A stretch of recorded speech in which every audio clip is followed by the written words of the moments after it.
Let me introduce this session for you.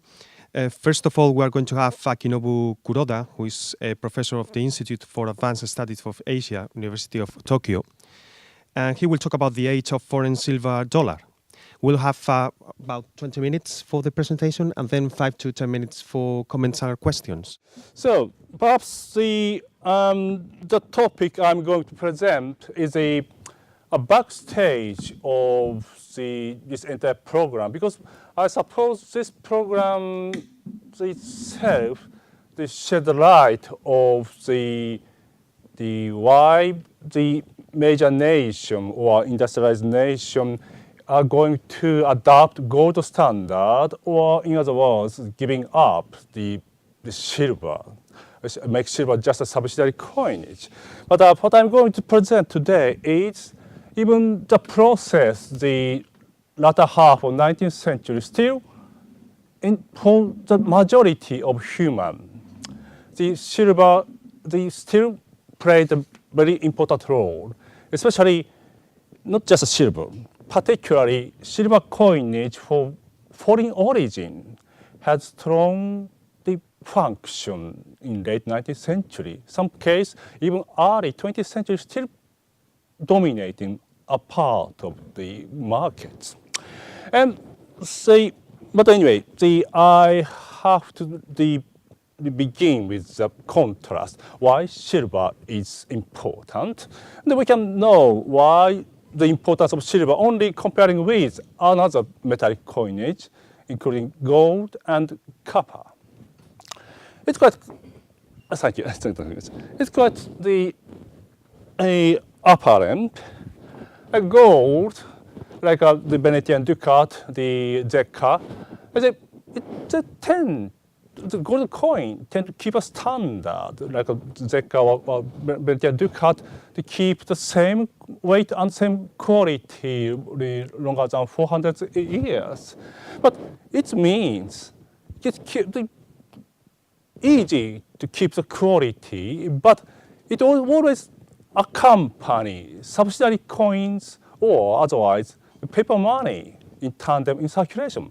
Otherwise, the trader cannot get the sufficient quantity of currencies.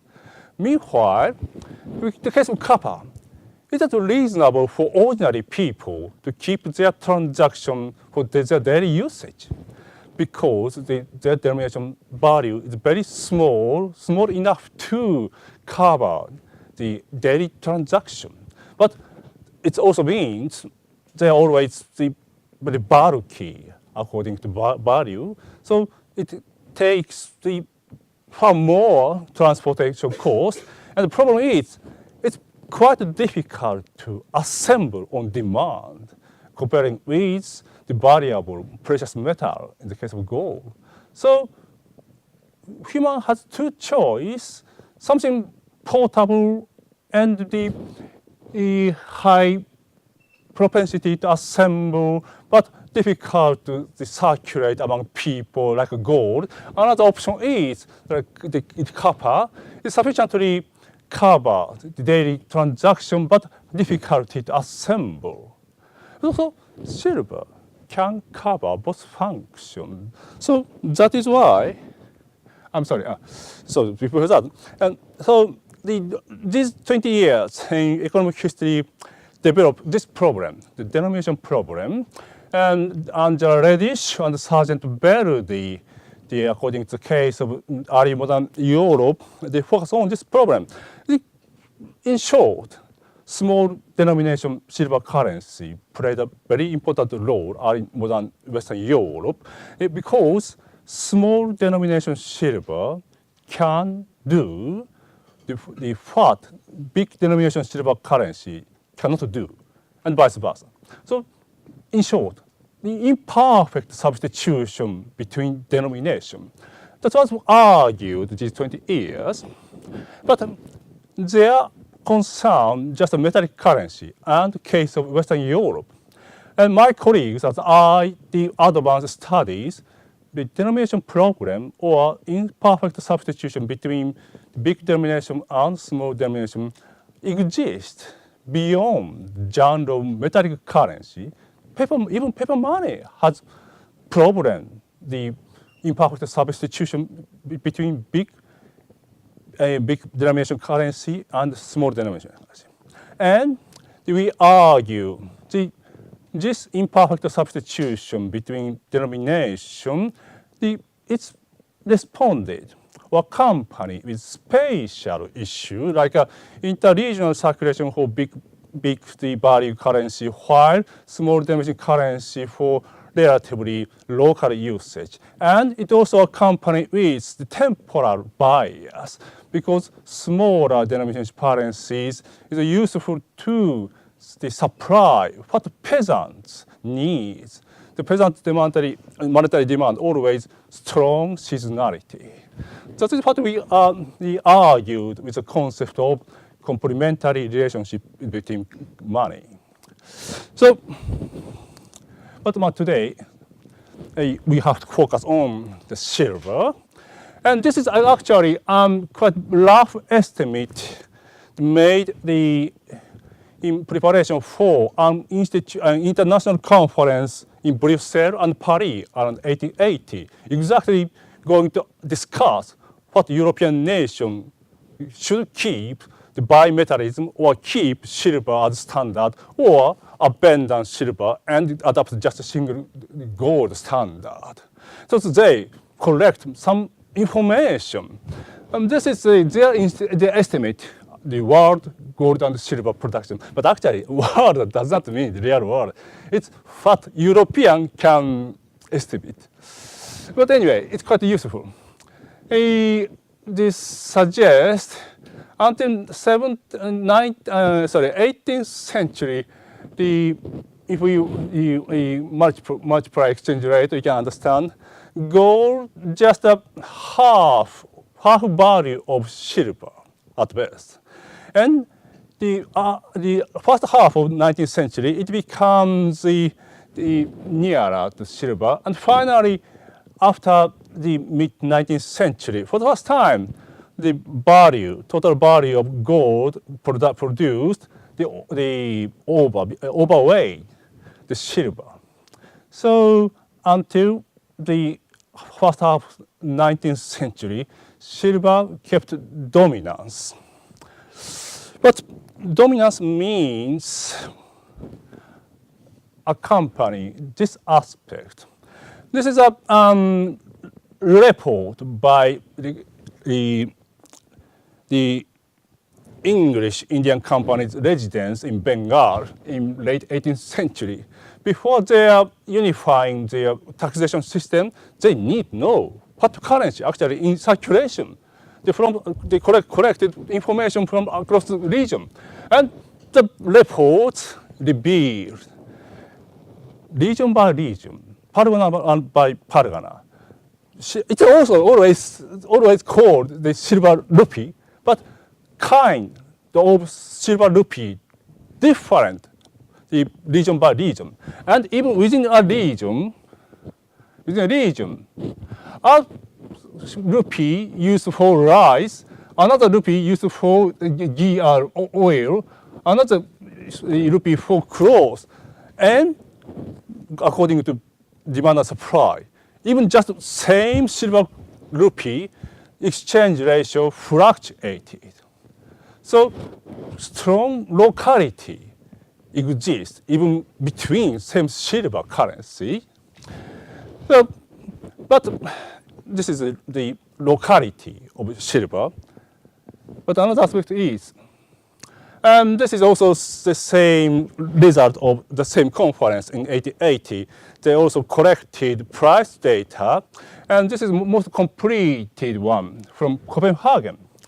And then we can know the right body old in the period of Napoleonic War, very high. But after the end of Napoleonic War, depressed, so low. And after 30s, they began to increase the lows. And it's even franc, but perhaps it represents the making price in terms of silver. But this is another data. This is just an index. China. You can know this line. This is price data in terms of silver. It's high in 1800, 1815, and decreased towards 1830, and it increased again after 1830. So quite roughly speaking, with this 30 years, the price data in Copenhagen and price data in terms of silver in China have some synchronization. So we have two aspects. Roughly speaking, some synchronization working in making prices across the world, but also even silver, some localization always exists. And we can find more apparently with making price in copper cash. This is another line. The same region, same merchant account book. In terms of copper coins, it makes quite a different tendency. So the price making has quite a different way, whether in terms of silver or in terms of the copper coins. And perhaps we don't know, we don't have the accurate index, perhaps even silver, according to the kind of silver coinage, some divergence must exist. So some scholars like Lin-Man Hong and the Alexander Egoin stress the strong relationship between Latin American independence in 1820s make shortage of silver output and affect the Chinese, the silver market demand, etc. But also we have to pay attention. Locality still exists strongly. But anyway, so we can confirm a contradict tendency, keeping synchronization across the world, but also keeping locality in making price. But the situation drastically changed in the third quarter and last quarter of 19th century. The world is going to abandon silver, to make silver just a subsidiary coin. Then what happened? Particular coinage still be strong popularity. The typical case is, Josetto is going to show, but her specialty is West Africa. Mine is Ethiopia. But anyway, in the case of Ethiopia, the circulation of the popularity of Maria Teresa dollar, it is of course coming from Vienna, Austria. Austria silver dollars kept strong popularity until 1930 in Ethiopia. And this is, of course, it has long history from 1780, the death of the year of the Maria Teresa passed away. But rather later period, which the role of this foreign silver dollars become important, because 1867 in Austria, this dollar was demonetized, become just a souvenir or just silver. But after that, the popularity or strong demand for this dollar in Africa and the Arabian Peninsula rather more apparent.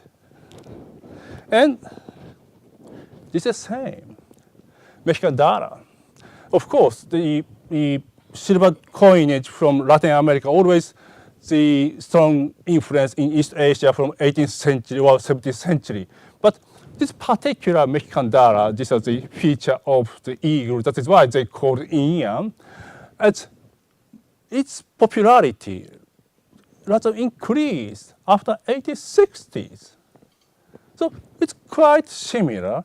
After 1860s, Mexican dollar in East Asia and Maria Teresa dollar, Africa and the Arabian Peninsula increased their popularity. In the same period, the major nation is going to abandon silver and going to adopt the gold standard.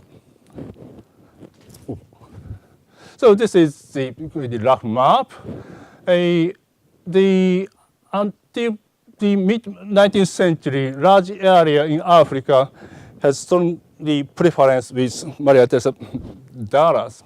But in West Africa, etc., it's going to decrease its popularity. But while Ethiopia and the Arabian Peninsula kept their strong preference to Maria Teresa dollar. But what is? It's the production of the Vienna Maria Teresa dollar. You can understand it's a rather increased from late 19th century to early 20th century because we met the demand for exporting coffee from Ethiopia and hide from Arabian Peninsula. Local merchant needs and foreign merchant had to prepare for Maria Teresa dollars. Otherwise, they cannot make trade. But if we closely the circulation, physical circulation, geographical circulation of Maria Teresa dollar, it does not circulate bilaterally. They coming from Vienna through Trieste to Aden.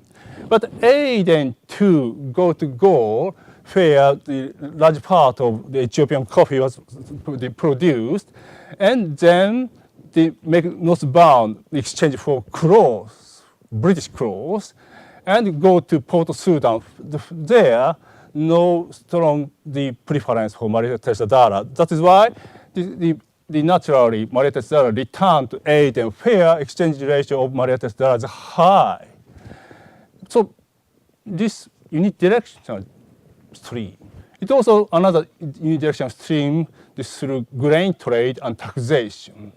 And through the stream, the quantity of circulation gradually decrease. So this is quite similar to I found this Japanese silver dollars. Japanese silver dollars was made just a rival against Mexican dollars.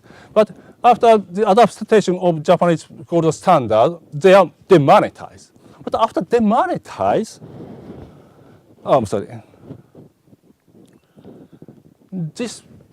the popularity rather become apparent. From a Amoy or Fuzhou, they circulated to southern Jiangxi in exchange for native clothes, and from the southern Jiangxi to Shanghai in exchange for cotton yarn and kerosene oil, and Shanghai where the exchange ratio of Japanese silver dollar is low. So that is why return to Amoy or Fuzhou where return exchange rate is high. It's also unidirectional circulation. It's quite same structure. So we can find what function this sort of foreign silver dollar made. It's connecting the major trade center unidirectionally. But it's an aspect, and this is the case of Ethiopian public finance. You can find the dollar. Dollar means the Maria Teresa dollar. But the revenue and expenditure also consist of large number of ivory, cloth, and the salt. Salt. Salt bar is a local currency. This is Maria Teresa dollar, while salt bar was in circulation in local market. And exchange ratio differ region by region and season by season because the demand and supply on Maria Teresa dollar and demand supply on the salt bar is different. But salt bar is not just salt. As long as they keep their form, they have face value. Because the value of salt is just 2/3. But they keep the form, they are overvalued to 50%. So we can make this sort of the figure. Actually, Maria Teresa dollar the connected this way bilaterally, and the underside, the lower side, local currency like a copper or a sort of bar circulated, and the upper side, the gold currency or pound sterling bilaterally makes exchange. The Maria Teresa dollar, the make some buffering function connecting the horizontally and make buffer between vertically. We can make same structure with Japanese silver dollar and the Mexican silver dollar. So this is the structure why the foreign silver dollars so keep strong popularity also. Yep. And this is the case of Philippines. It's exactly the same as in China. There are various silver dollars of foreign origin in circulation. But anyway, the point is, their market value, local market value, always higher than their intrinsic value. They're always premium. But premium also have fluctuation by season. So we can call it local fiduciary. So they appear to be gold, silver standard, but not gold standard at all. Rather, it's gold, there's a local fiduciary working. And but if you are economist, it's naturally make a question. If information is available, why trader did not arbitrage to make finally the exchange ratio converge? It sounds logical, but not practical and against history. Because such sort of way of thinking always pay attention. This part. We just pay attention this relation. It sounds strange, but reality is the demand for copper coins, the closely related to, for example, cotton trade. The demand for silver exchange closely related to, for example, opium trade. If the profitability of the opium trade is closer relation to the keeping silver, or other way around, the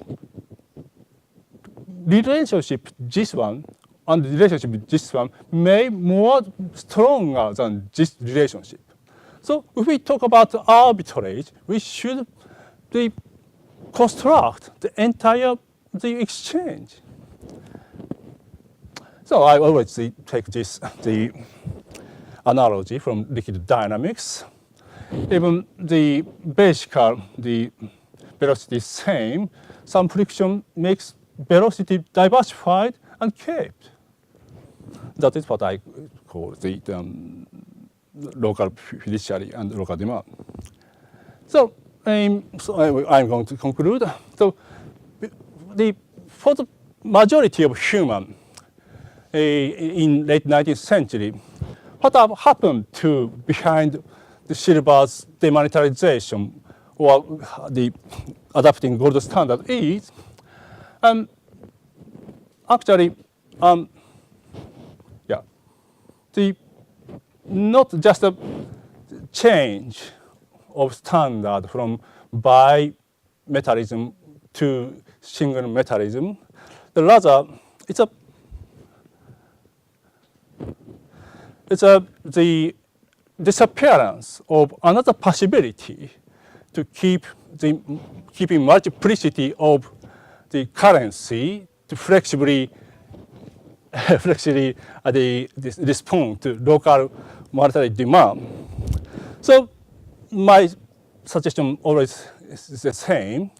The adaptation of single standard with gold that appear to be rational because it appears to be the decrease transaction cost, but such sort of certainty does not always bring stability. That is why the human monetary history always have the high multiplicity like the case of the foreign silver dollar circulation. So that's all. Yes, what is important in this presentation is to see the two similar figures. I mean, Maria Teresa dollar in Africa and Mexican dollars in China. In fact, we have important blocks of coin circulation. One is Western, but using coins struck in Austria. One is Eastern, using coins struck in America. And what is important to understand, how important can be the change from one region to another region, and to see how important can be the consequences of any reform in one region, any change in the relative value of silver and gold in one region, and the consequences on the complete world. One of the reasons of this importation and exportation of silver in China is linked to the question of opium.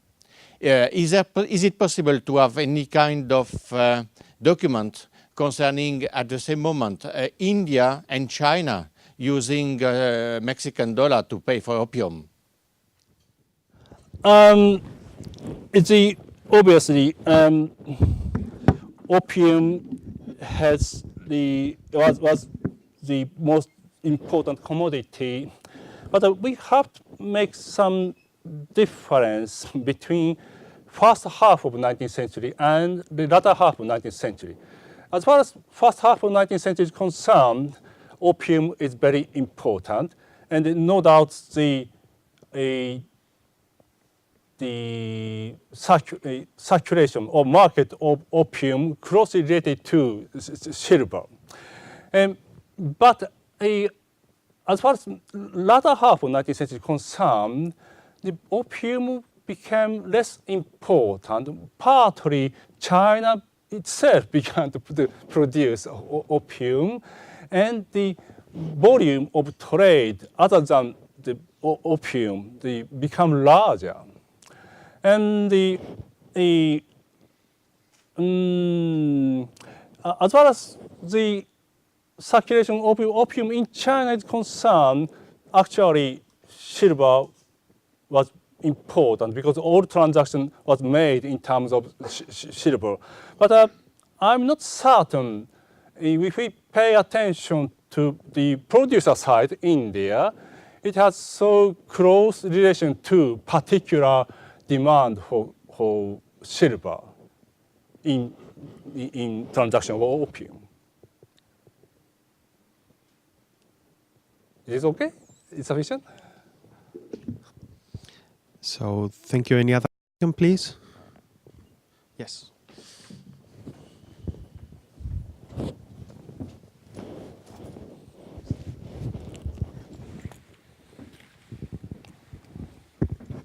Thank you. Michael Merker, Copenhagen, Denmark. Oh, yeah. A comment and a question. First of all, you used the price history of Copenhagen, or the Danish price history. It could perhaps be of interest to you, for you to know that we have in the middle of the 20th century actually a larger new publication of the Danish price history in English. I can give you the information if you want to. Yeah. And also in these years, actually a lot of work is being done in Sweden and Norway on price history in relation to silver. So a lot of new publications are coming, all in relation to jubilees of the Danish and Swedish and Norwegian central banks. And now the question, which is almost to the entire presentation, you could say, what about paper money? Did it exist, and what role did it play, or is it of no importance in China, Japan, Africa? Of course, a very large question, but I suspect you know what I mean. Yeah. So if some nation adopts the system such as the gold standard, that means the currency, the holding the standard, the intrinsic value cannot be circulated sufficiently to ordinary people. Because so, as I said in the first stage of the presentation, gold standard needs the large amount of the paper currency or subsidiary coin circulation is necessary. So, other way around, keeping the system of multiplicity, the buffering through the silver dollar was less dependent on the paper money. So the fact suggests, though quite local market in China, some paper money circulated, they complement the shortage of copper currency supply, but no paper money available beyond local markets exists in China, and also true in even Europe until late 19th century. Paper money, of course, some countries work, Scotland, etc. But major countries concerned, majority of paper money consists of larger denomination currency. So as far as 19th century is concerned, paper money was not so important, according to my understanding.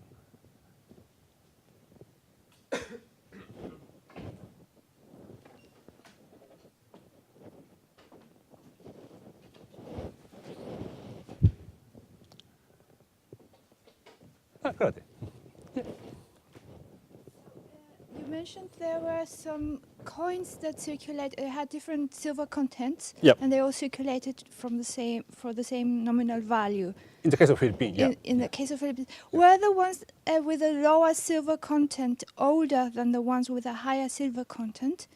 Because in some cases, older coins were more valuable than newer coins because it was more difficult to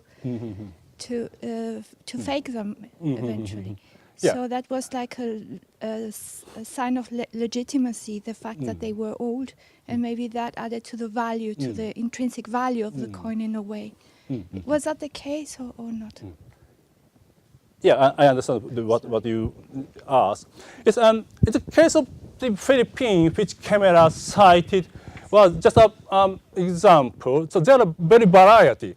Some case, the older coin had the more higher premium, but other case, the older coin less premium. So it depends on the preference of the local markets or the how to for local merchant organize entire set of currency.